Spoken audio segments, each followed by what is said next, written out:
На территории Итумкалинского РОВД открыли новую мечеть вместимостью 60 человек. Она названа в честь первого президента республики, Героя России Ахмата Хаджи Кадырова. Торжественное открытие посетил муфтий региона. Саала Хаджимежиев поздравил собравшихся с прекрасным событием. Он отметил, что сегодня в республике созданы все условия для соблюдения религии.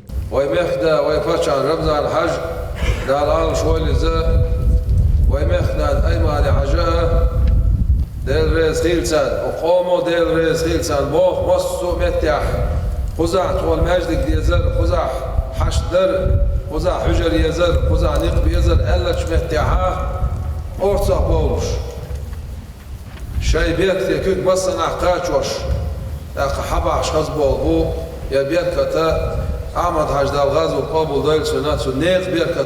Сделав совместное дуа, верующие прочитали мавлид внутри мечети. Саму святыню возвели за несколько месяцев. Также рядом с ней построили и казарму для сотрудников РОВД. Все расходы на себя взял региональный общественный фонд имени Героя России Ахмата Хаджи Кадырова.